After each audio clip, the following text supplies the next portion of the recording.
Hey, and welcome back to my channel. Today we're going to be doing some repots. So I feel like I constantly repot plants, but when you have a lot of plants, that's kind of what you end up doing. They grow and they get bigger and you have to repot them. And that's what I am constantly doing. But today I have to do a few for sure. There are more in my collection that I need to repot, which it's not even like springtime or anything. I repot my plants whenever they need it. I don't go based on seasons. I know some people don't like to repot their plants in winter. Definitely wouldn't be chopping off any roots in winter, but I will be repotting my plants if they need it. And these 4 plants that I have in front of me for sure need to be repotted before we move. So we're moving in a week, maybe, and not maybe, it's a week, but from this video, we might already be moved in. I'm not really sure. We have 1 week until we move, and these 4 plants specifically are just constantly drying out, and I don't want to move with them while they're doing that, while they're needing to be repotted, because it can cause a lot of stress on the plant and it can die, basically. So I have moved previously from Washington State to Texas, and I made sure that all of my plants were in correct pots, that they needed to be sized up and they were well watered, because that was a 3-day in the vehicle process for them. And had I just left a plant like this, which is very saggy and sad and needs to be repotted, it would have been completely wilted and dead by the time I actually got to it.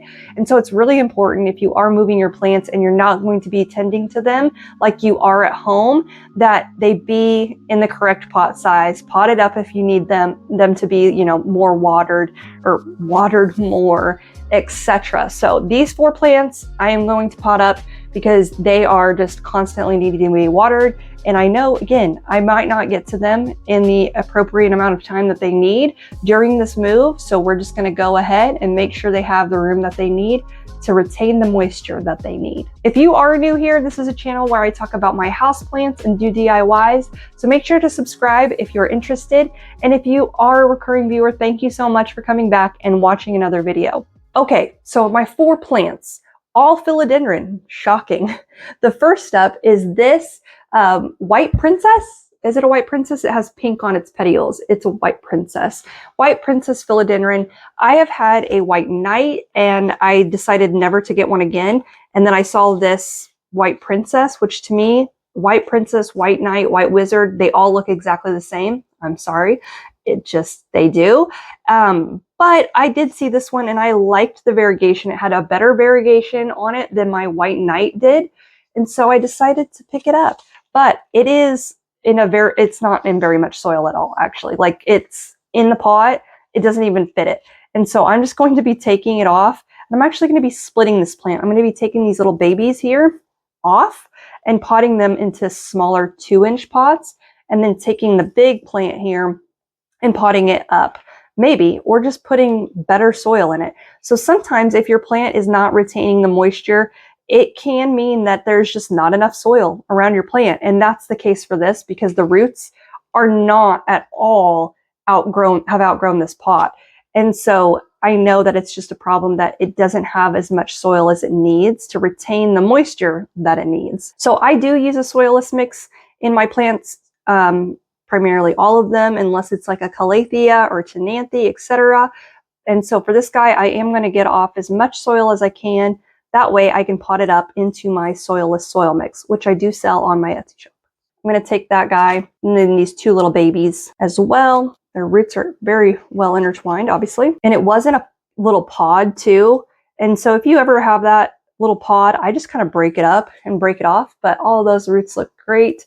Look at this very mini little guy right here, has barely any roots. So I'm just going to leave this guy in here for this 4-inch pot, because again, this root system is not developed enough to where it needs a bigger pot.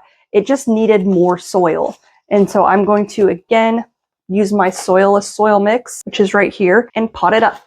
And pot it up. Also, if you ever run into a problem where you are having to water your plant a lot and say you don't want to pot it up, because maybe it's really large, or maybe you just want to keep it smaller, you can split it like I just did. You can take some of the plants off of it, and so that can create more space for, 1 singular plant, or 2 plants. Like this is still 2 plants. And that way you can give it more space without giving it a bigger pot. Guys, all nice and tight in there now. He has actual soil and it's enough. It fills the pot. It's not just a very little amount.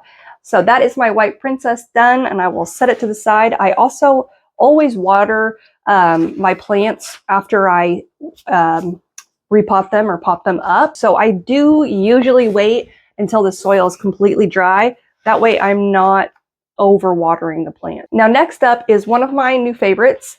This is the Epiprimnum. Oh, this isn't a philodendron. So, well, this is an Epiprimnum giganteum. I think giganteum variegated. So it has this really pretty variegation on it. And I'm starting to think that this is like the philodendron Paraiso Verde, where it is a temperature-based variegation. You really got to check those out, because if you want a plant based on the variegation, sometimes like the Paraiso Verde, you really just need to check it out, because if it's a temperature-based variegation, you're going to be having a hard time keeping that temperature up in a regular home setting so that it does get that variegation that you like, which the variegation that I wanted right there is beautiful, but the two new leaves that grew out in my care are completely green, basically. They do have a slight variegation on the newest leaf, which is nice looking. So yeah, I'll be curious to see that. I guess I should have Googled it, but I didn't. So here we are. Anyways, it's a very interesting plant, really long, strappy leaves, and it is a beautiful, again, beautiful variegation when you get the correct variegation. Now, this again, it has enough. So I'm just going to, it has enough. It doesn't have enough roots to actually pot it up, but I'm just going to go ahead, and this is actually, I'm not really sure why this is needing to be watered so much. If it fits perfectly in the pot, but I do see, remember how I said the pods? So I wonder, I don't think I can get a video of this close. So see this inner part right here? I can actually just probably see how that is pulling out perfectly. Is it? You see it? Maybe you don't, because that's in the way. Okay, let's see.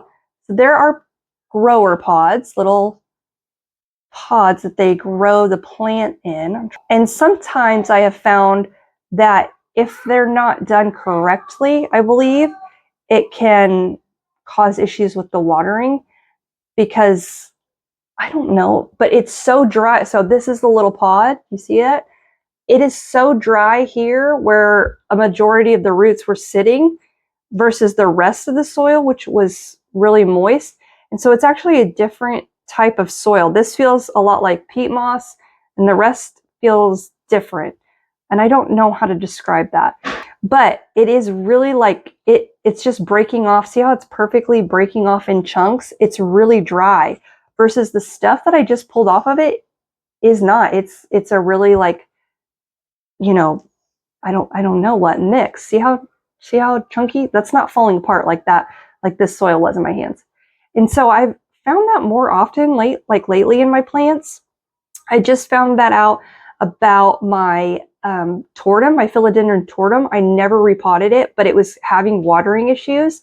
And then I found out it was like in one of those pods, kind of like just stuck there, not growing outside of it. And so that's why the plant was dying, and was really frustrating. But I mean, I don't know. I don't know enough about it, but I think that's kind of what this guy was doing and why it was needing to be watered so often. But really weird. I'm just going to pot it in my soil and then call it good. So yeah, if anybody has any information on that, because it is weird that the two plants that I just did had one of those, which again, that's how growers grow the plants.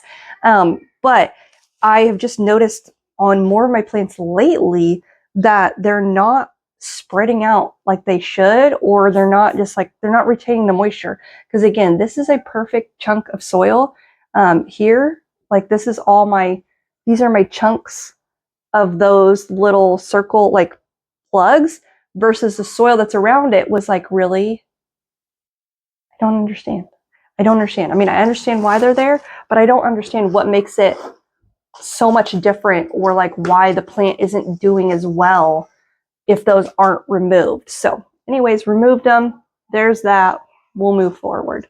Now this guy, this is a sad, I waited way too long for this to be repotted.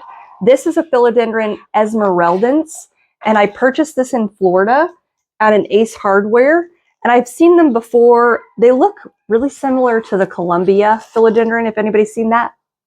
Yikes. Okay, this is a real reason why I need to repot this one. Those are all roots. There is not soil left in here. It's just plant roots. Oh, not good. And they're orange, which I don't know if it's because the plant, like some plants have orange roots, or if it's because they're dying, because they're drying out.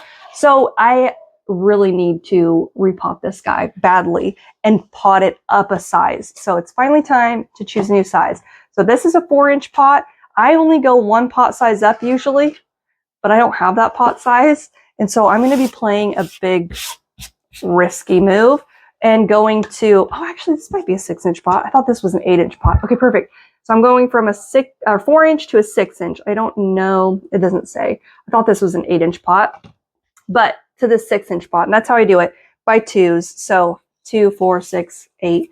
I never typically pot a plant too far up, like multiple sizes, because if the plant's root system is not established, then you're just going to have a lot more soil than you will plant roots, and you're just going to overwater it, and the plant will eventually croak.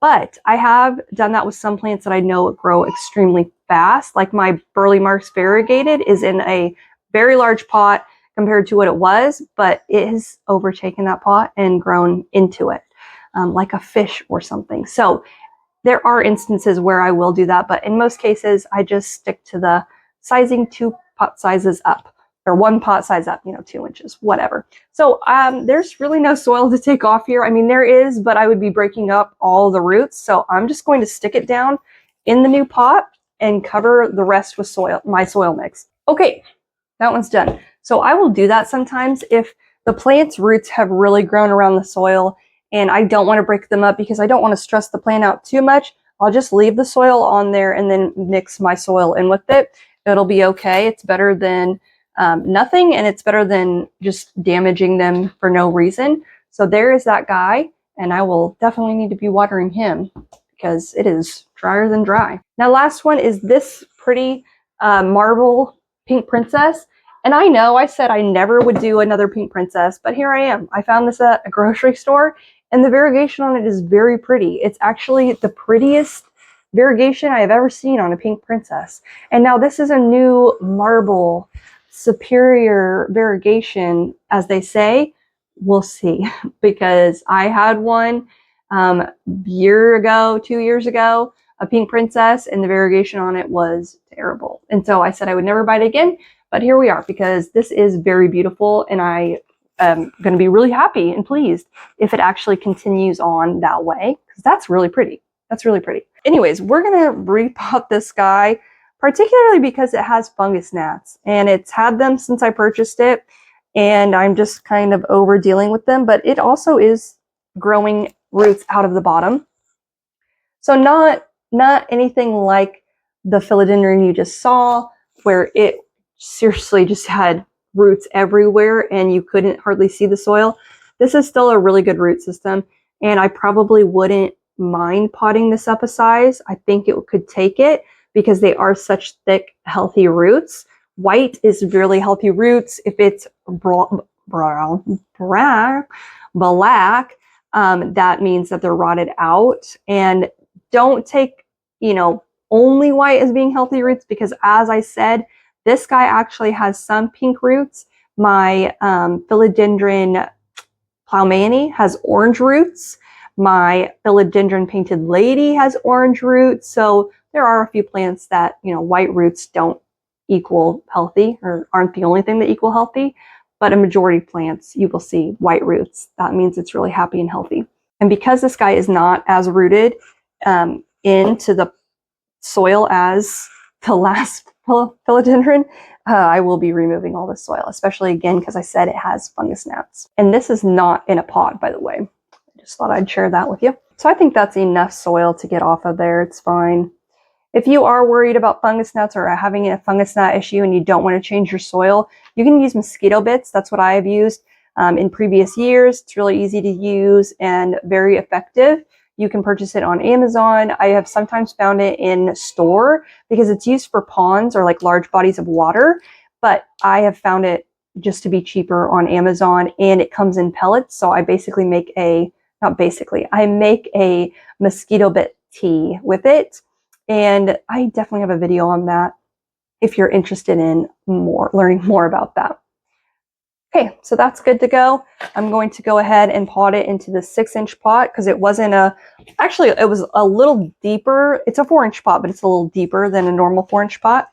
So I think that this is actually perfect size for this plant. I'm going to take these little babies off. Let's see if I can grow some more plants out of this. It's a great way if you want more of one plant. If they have babies or pups, you can separate them. This is so hard to separate because I don't want to break it. Oh, okay, got him.